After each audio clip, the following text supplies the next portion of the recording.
Hey guys, it's Fun One here. It's good to see you all again. It's been a while since I've been with you.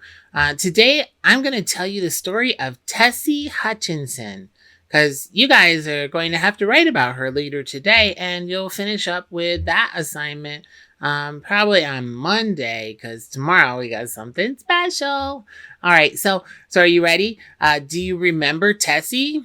She's from The Lottery. That's the story we read by Shirley Jackson. But you're all pros at that story because we've been working on that one for like a week now. So here's our recap. Here's our story. Here's Tessie's day. Okay.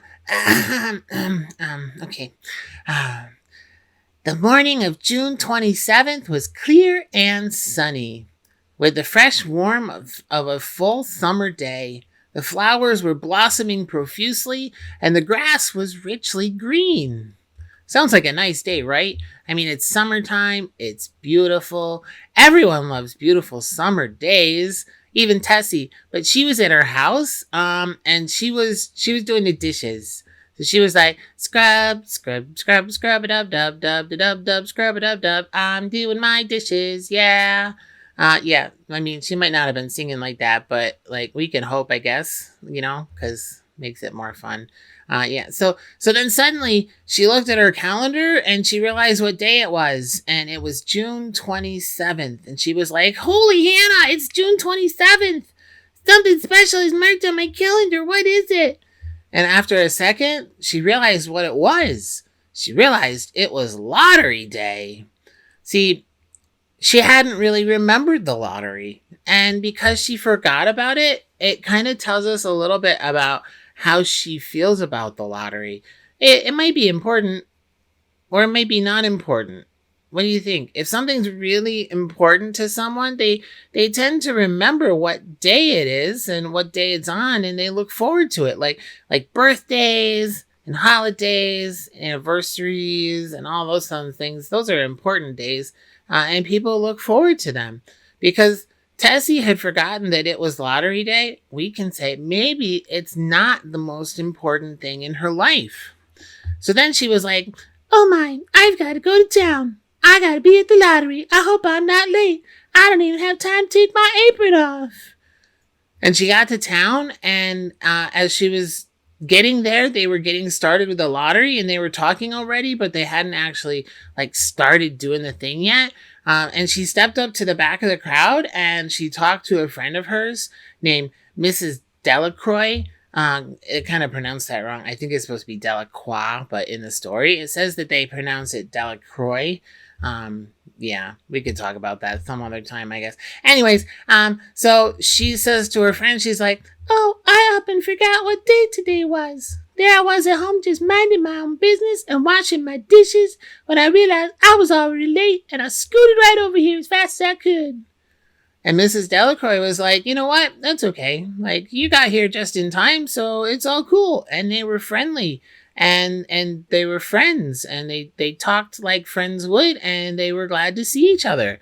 Remember that, okay? So everyone in town is glad to see that Tessie made it in time.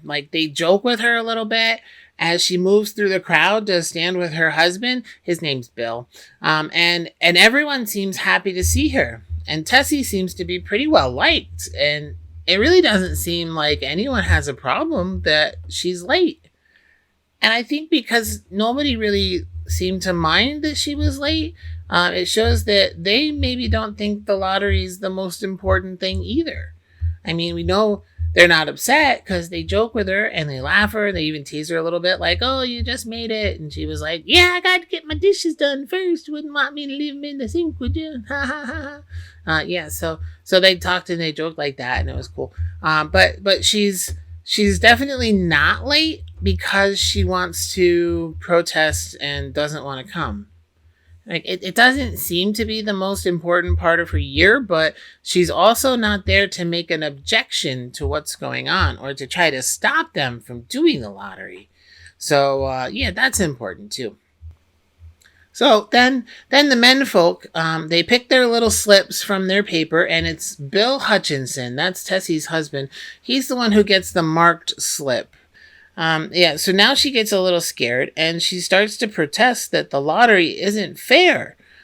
Not that it's wrong. She doesn't say that it's wrong. She says it's not fair.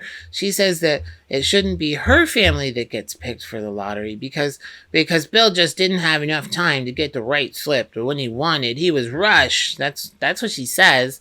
But there doesn't seem to be any truth in that, and nobody really goes along with it.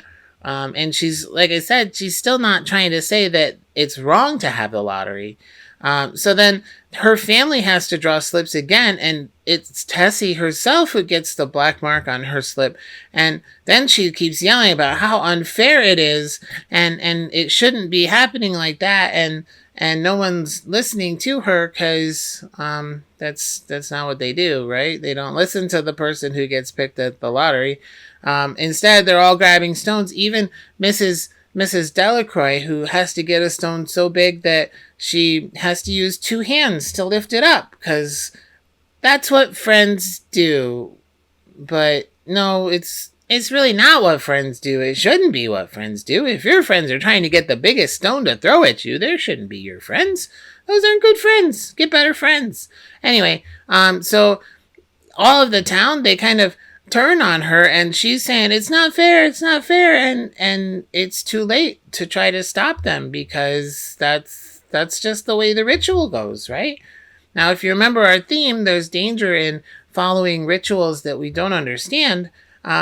Tessie should have tried to stop the lottery long before she got the slip with the black mark on it. I mean, she should have been doing that years before. She should have refused to participate at all, and she should have been refusing and standing up for what's right for a long time before that. So yeah, I mean, Tessie lived there for a long time as far as we know, and I mean, you don't know the whole town and joke with the whole town when you only been there for a little while. So this is not her first lottery.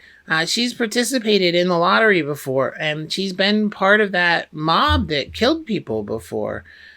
So that wasn't good. She should have been saying, no, this isn't right from the beginning, because, it's not right to kill people. That's bad. We have laws and stuff against that.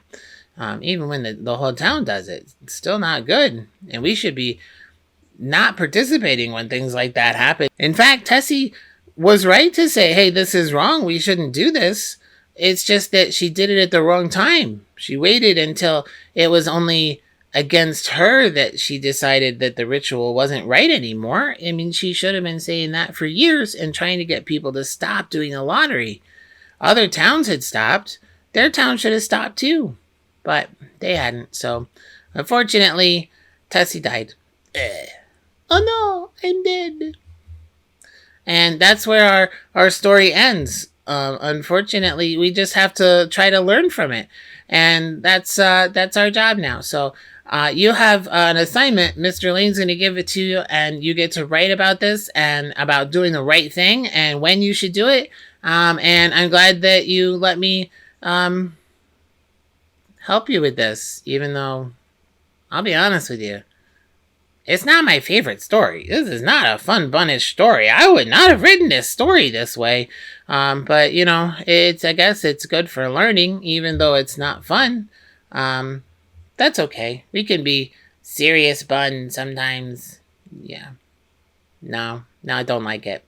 Anyways, this is Fun Bun. Have a great day. Over and out.